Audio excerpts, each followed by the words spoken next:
Sa video na to ay pupuntahan natin ang isa sa pinakamalinaw na ilog sa Norsagaray, ang 4A Rest Resort.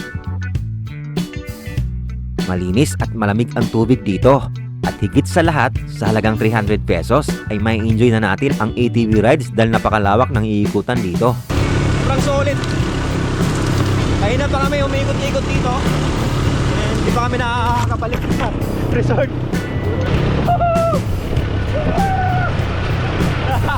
Kaya tara, samahan nyo ako muli sa aking panibagong nature trip adventure. Let's go! Solid, no? Sarap mag road trip pagka ganyan yung dinadaanan natin eh. Puro green.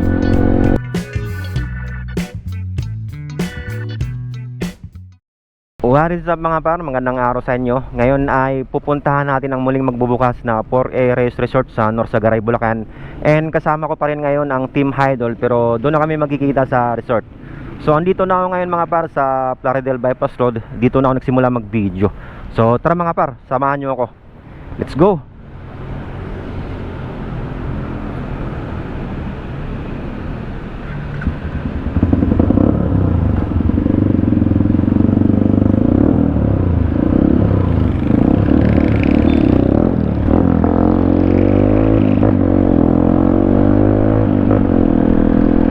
Medyo umaambon dito mga par. Pero dun daw sa Norsagaray wala daw ulan dun.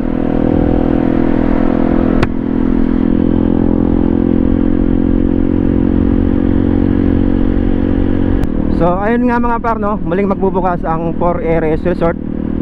So ang reason yata kung bakit sila nagsara is wala silang right of way.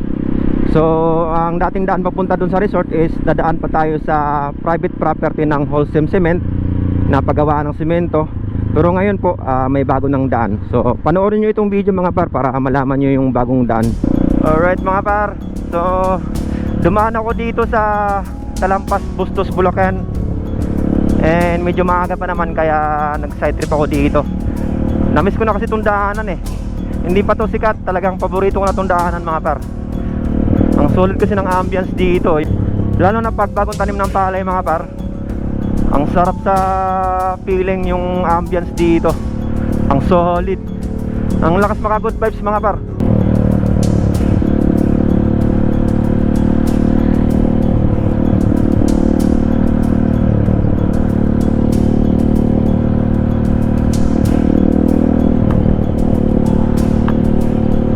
Ayan mga par, oh.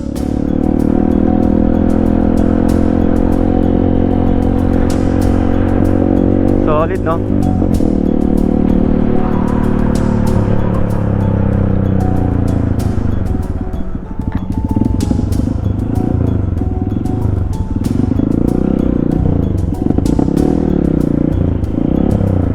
Solid mag road trip dito mga par. Ayan mga par, oh. Puro green yung makikita natin ngayon dito. Kasi kakatanim lang ng palay. Solid, no? Solid mga road trip mga par. Woo! Napakaangas. Solid, no? Sarap mag road trip pagka ganyan yung dinadaanan natin eh. Puro green. Tapos dito sa gitna ng dinadaanan ko, tubig. Oh, solid, no? Woo! Bale, dadaan lang ako dito mga par. Tapos lalabas ulit ako ng bypass ng Plaridel. Ayan. Kakanan ulit ako dito.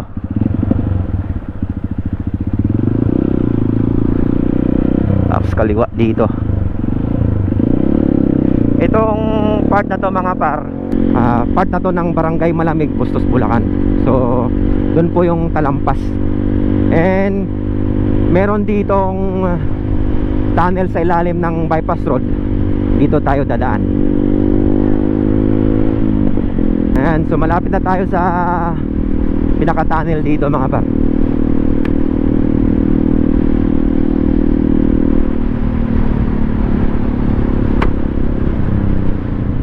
So ayan, So ito yung pinaka-tunnel dito sa Malamig, Bustos, Bulacan. Buti okay na to ngayon. Dati kasi ang taas na ang putik dito, tapos sa part ng gitna ang lalim. Pero ngayon okay na. Napakalaking tulong kasi ng tunnel na yan sa mga lokal dito. Alright mga par, so andito na tayo sa Laredel Bypass Road. Didiretso sana ako dun sa Pande, doon na lang sana ako dadaan. Pero naisipan ko, dito na lang ako dadaan. Malapit na rin naman ako dito sa flyover ng Bustos, kaya dito na lang ako dadaan. And so kanan tayo dito sa ilalim ng flyover.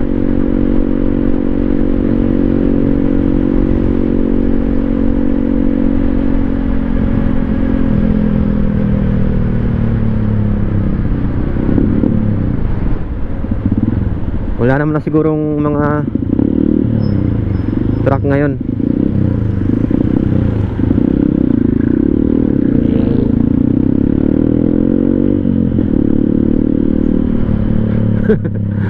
Ayun na nga, bungad pa lang mga paro.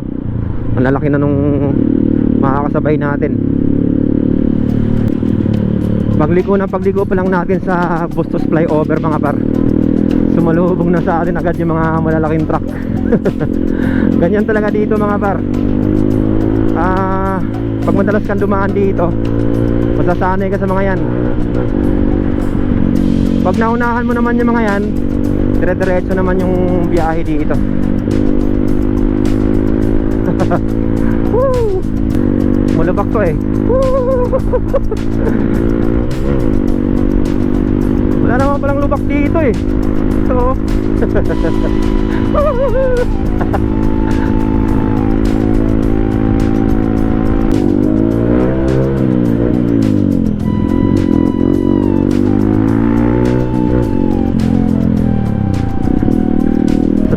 nag-enjoy ako sa daan dito eh.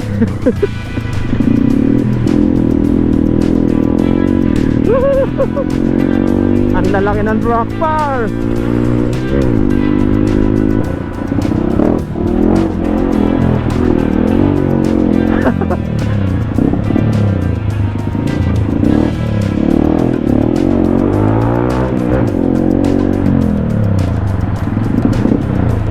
Buti na lang si Sierra ang dala ko. Uhuy!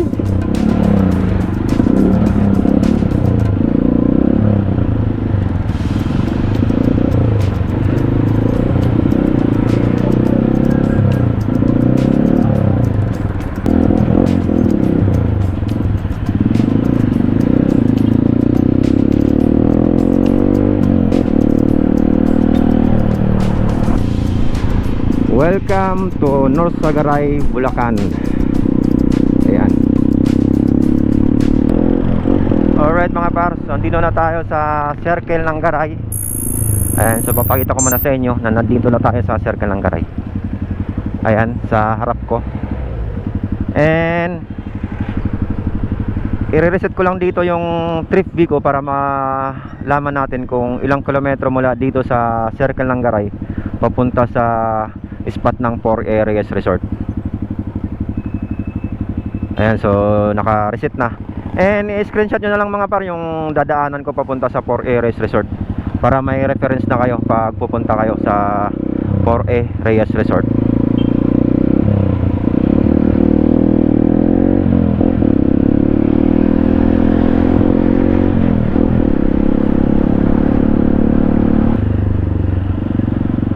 So ayan mga par, ito yung pinaka-landmark na tatandaan, Builders Warehouse, North Sagaray.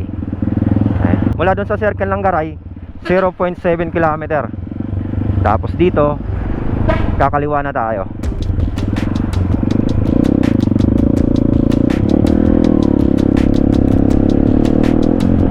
Tapos dire-diretso lang mga par. Marami pa kasi dito mga intersection na madadaanan.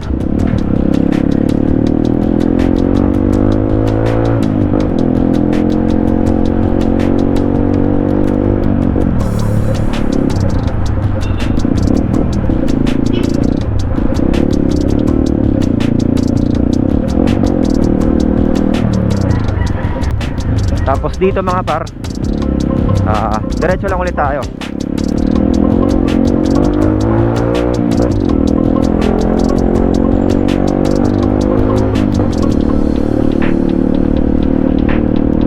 I-screenshot nyo na lang mga par yung mga dinaanan ko para may reference na kayo.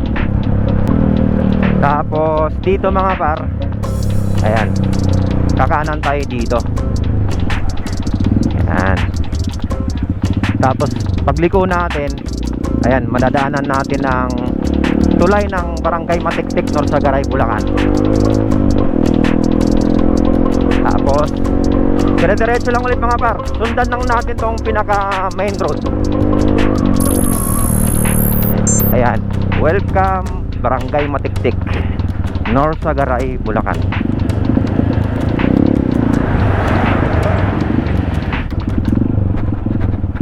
Tapos dito mga par, ayan, mula sa Circle ng Garay hanggang dito sa lilikuan natin is 5.8 kilometers. And ayan yung mga landmark na tatandaan nyo mga par. Itong part na to, sakop na to ng Sitio Coral, Barangay Matiktik, Norsagaray, Bulacan. Tapos yung diretso mga par, yan yung way papuntang Kabayunan Viewdeck, tapos tagos ng Angat Hydro Power Plant. Tapos dito tayo mga par, kanan tayo dito. Ayan, ito rin yung way papuntang Barangay Baraka.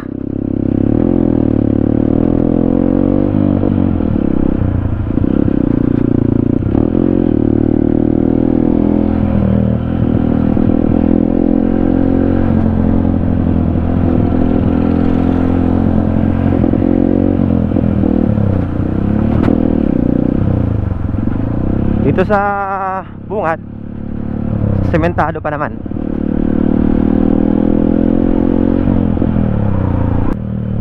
Ayan, so dito kakanan na tayo. Mula dun sa main road, ayan, nakailang kilometers na ba tayo?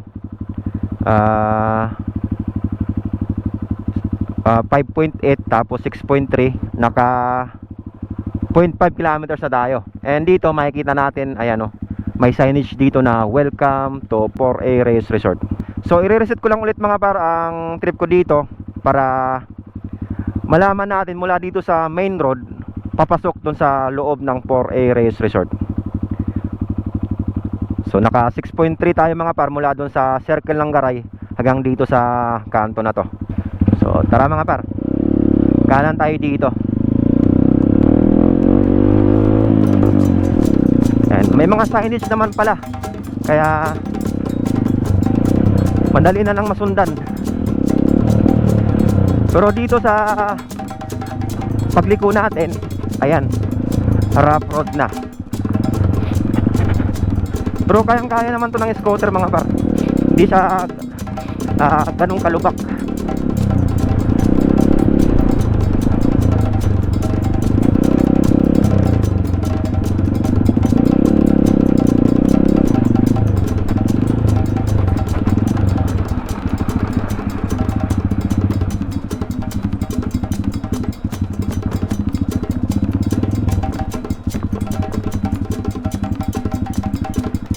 Nako.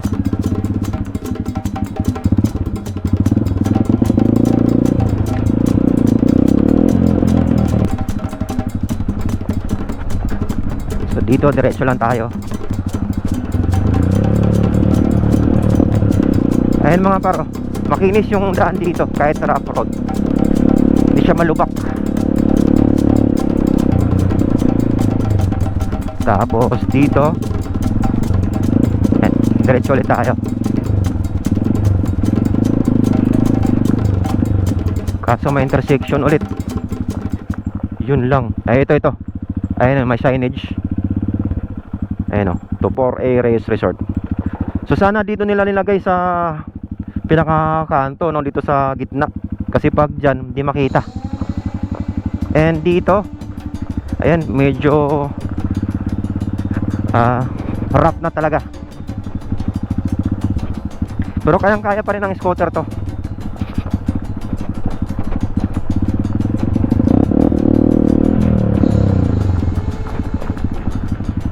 I think yun na yung last na kanto na tatandaan.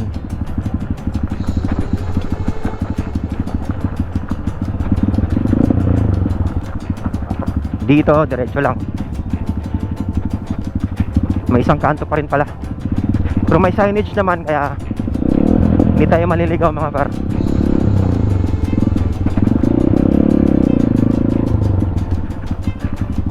Solid ng ambience dito, puro puno ng kawayan, malamig.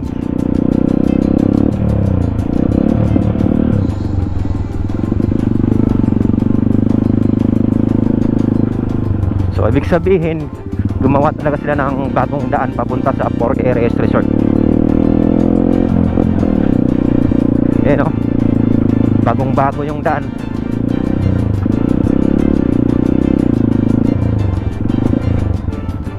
Alright, so familiar na sa akin to mga par, itong property na to, 4ARS Resort na. So pag nag-ETV tayo, dito tayo mag-iikot-ikot yan sa part na to.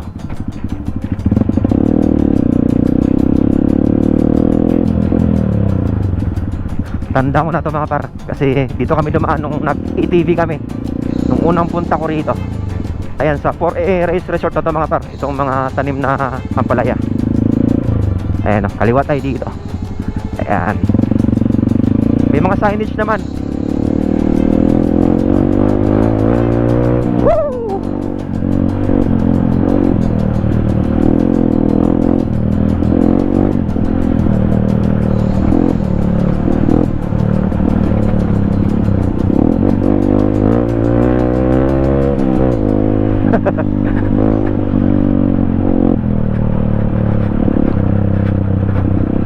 Mag-i-enjoy kayo dito pag ganito ang dala nyong motor.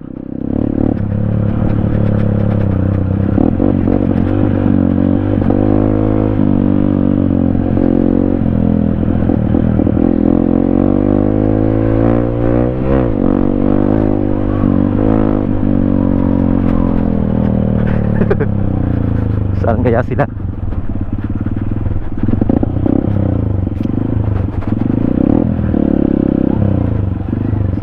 Alright, so dito na tayo mga par. Dito sila par idol. So ayan mga par, mula dun sa main road papasok dito is naka 1.9 kilometers tayo.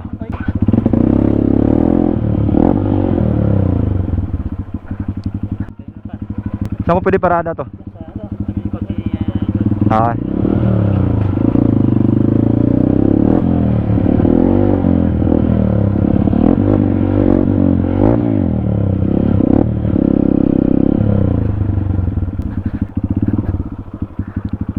alright mga par, touchdown na tayo. Andito na ako sa 4ARS Resort. So mula sa main road papasok dito sa 4ARS Resort is nasa 1.9 kilometers. So malapit lang mga par. And ito yung price update nila dito. Sa entrance fee is 50 pesos pag day tour and 150 pesos naman pag overnight. So pag nag-entrance fee tayo mga par, may kasama ng life vest. So mandatory po dito ang life vest. Pag wala po tayong suot, hindi tayo makakaligo sa ilog. Alright, so sa cottage naman is 500 pesos, good for 10 packs. And sa floating cottage is 1,000 pesos, good for 10 to 12 packs mga par. Pero ngayon hindi pa available ang floating cottage mga par, ginagawa pa lang. Sa kubo na malit naman na good for 6 to 8 packs, pag day tour is 600 pesos. Tapos naman pag overnight is 800 pesos. Sa Kubo Cottage with room na good for 5 packs is 1,300 pag day tour and 1,500 naman pag overnight. Tapos sa TP house nila dito na good for 2 to 3 packs is 600 pesos pag day tour and 800 pesos naman pag overnight. Sa tin pitching is only 100 pesos mga par, and sa car camping is only 100 pesos lang din. Tapos pag wala kayong dalang tent, pwede kayo mag-rent dito for only 300 pesos. And for extra activities mga par, for only 300 pesos, walang time limit yon. Pwede nyo na gamitin ang ETV and maiikot nyo na ang 2 hectares na sakop ng 4ARS Resort. So sobrang solid na yun mga par. So meron sila ditong 3 ETV, kaya pag magtutropa kayo, pwede kayo magsabay-sabay mag-ETV dito sa 4ARS Resort. So mamaya mga par, mag-ETV tayo. Alright mga para, so kain muna kami. Ito yung pagkain namin. Ayan. Tilapia and inihaw na pork chop. Lumalabang ka na naman sa ano ha. And so ito yung mga kasama ko. Sila Parhaidol, sila Parlakay. Sisiraan mo na naman kami. Parlakay ka mo, tapos Parroy inalis si mo yung... Pipi. Parlakay daw, inalis yung camera. Ayan. Sinisiraan tayo Kamaway ka sa na. ganyan doon eh. Ayan si Parhaidol. Alright mga para, so mag-ETV na tayo. Ayan. Mag-ETV na kami ni Parhaidol. So ikutin natin dito mga par yung 2 hectares nila dito. Let's go!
Sobrang solid. Ayun na pa kami umikot-ikot dito. And hindi pa kami nakakabalik sa resort. Ayun yung dadaanan dito. Solid na rin. May mga part na maraming pulo. Tapos may mga part na open area. Kompleto rin kaso yung terrain na dadaanan. Mahirap. So kaya naman guys.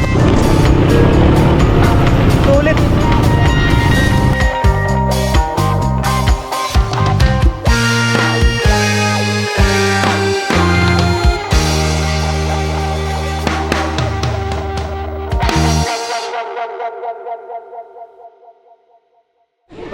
Pero makuha ano? Light base. Alright mga par, tapos na kami mag-ETV dito sa 4A Race Resort. Ayan, so maliligo na tayo. Papakita ko sa inyo kung gaano kalinaw dito sa 4A Race Resort. So dito tayo makapag-swim mga par pag wala tayong life vest. So mandatory dito na magsuot ng life vest. Alright mga par, ito naglalakad kami. And tatalon kami dito sa ilalim ng tulay. Tapos magpapaagos kami doon sa cottage namin. So ito, malapit na kami dito sa ilalim ng tulay. Ano dan? Aga mo mag-vlog ah. Time check mga par, mag alas 3 ng hapon. And makulimlim talaga yung panahon. Kanina umuulan. And buti na lang tumigil. Pero papakita ko sa inyo mga par na malinaw yung ilog dito. So ito yung mga kasama ko, ayan. Hindi nagsasalita sa mga vlog yan kasi puro voice over yan. Ito malalim ito pa. Hulot, pag mo sama sa vlog. Malalim yun. So saktong-sakto lang yung lalim. Ito malalim. Puro mukhang sasayad ako dito.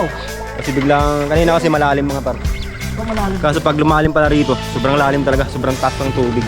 Ngayon, bumaba na. Kita ka naman yan, Ayan. naka-360 ano. Sige, susunod ko sa'yo.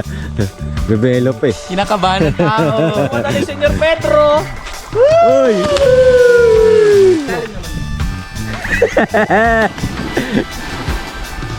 Talon may rayuma yun ah. Whee! Yun si Purple Man. Woo! So ito yung pinakahintay natin mga par. Ayan. Water check na tayo.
Alright mga pal, so ayan, pauwi na ako. And yung mga kasama ko sila par Idol, sila par Royce, mag-overnight sila. So tingnan muna natin bago tayo umuwi. Ito sila mga paro. Ayan, yun yung setup nila. 628. Eh, 628. Dito daw eh. Ano ka yan yung amis? Ano to? Par, video mo ako. Ayan yung mga dalala ng tent. Lalabas ko yung mukha ko. Ayan si par Idol. Oh.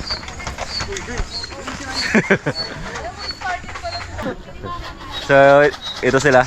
Ayan yung setup nila dito mga para yun. Yung tent na nasa ilalim. Ito yung pinaka-tolda nila. Dito bando. Anong tamang term dyan? Tarp. Trapan. Ayan. Sa English pa, in English lang, tarp. English lang sinabi mo. Hindi, naramdaman nila umuulan. And umaambon na dito.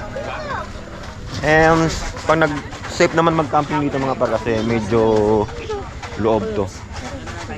Ayan. And marami nagka-camping ngayon dito mga par. Ayan. Slow. Ayan sila mga paro. Ayan. Mga kakarating lang yan. And mamaya magbo-bonfire sila dito. So magpapaalam lang ako dito kay Par Cholo. Ito si Par Cholo mga par. Si Sir Cholo yung haharap sa inyo dito pag pumunta kayo. Maraming salamat para. Thank you. And invite nyo sila dito sa sa 4 Areas Resort. Sa mga lahat na maliligo, ini-invite ko kayo sa 4A Resort para matatagpuan nyo to sa Google Map. Search nyo lang yung 4A. And the rest. Ayun, yun pala. Ang daan na sa Maragay Matiktik tapos Sitio Coral. Tapos may mga signage na doon papunta dito. Madali na lang. Malapit sa school ng Sitio Coral. Alright, so ayun mga par, pauwi na ako. Maraming salamat sa panonood and kung umabot kayo sa part na to, huwag kalimutan mag-subscribe. Bye-bye!